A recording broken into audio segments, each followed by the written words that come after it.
এক নম্বর আল্লাহর মেহমান হলো যারা কাবা শরীফের সামনে গিয়া 7 লক্ষ 8 লক্ষ টাকা খরচ করে আল্লাহর মেহমান হিসেবে কাবা শরীফের সামনে দাঁড়ায়। কাবা শরীফ দেখে আল্লাহুম্মা লাব্বাইক আল্লাহুম্মা শব্দ উচ্চারণ করে আল্লাহ ডাক দেয়, ফেরেশতারে আমার বান্দারা আমার ডাকে সাড়া দিয়া আমার মেহমান হিসেবে কাবা শরীফের সামনে দাঁড়িয়ে লাব্বাইক আল্লাহুম্মা লাব্বাইক করলো। আমি ঘোষণা দিলাম রে ফেরেশতা, বান্দারা জীবনের গুনাহ মাফ করে দিনা। আরো আসতে বলেন। আল্লাহ ডাক দিলেন, ফেরেশতারা শোনো,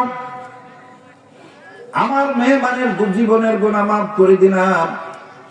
তোমরা বলো তো খুশি না বেজার? ফেরেশতা বলেন, আল্লাহ আমরা তো খুশি।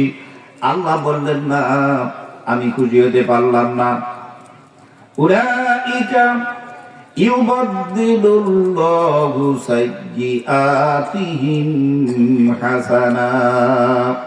ওগো ফেরেশতা, আমার ডাকে সাড়া দিয়া হজ করার জন্য যারা এসে কাবা শরীফের সামনে দাঁড়িয়ে গেল, কোনো কার্যক্রম করলো না, আমি তাদের জীবনের শুধু গুনাহ মাফ করে দিব না, ওরে ফেরেশতা যতগুলি গুনাহ তাদের আমলনামা থেকে মাফ করে দিয়েছ অতগুলি নেকি তার আমলনামায় দিয়ে দাও। এতক্ষণে লোকটা ছিল গুনাহগার, এখন হলো নেককার। জোরে বলেন ঠিক কিনা? আরো জোরে বলেন ঠিক কিনা? ও বন্ধু আমার শোনেন, ওরা হলো 1 নম্বর মেহমান। আল্লাহ ঘোষণা দিলেন, নবীজি এরাই হলো 1 নম্বর মেহমান যিনি কাবা শরীফের সামনে এসেছে।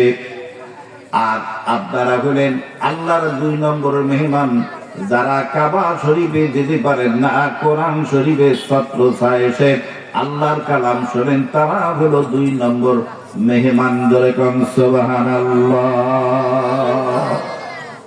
ওটা হলো কাবা শরীফ, আর এটা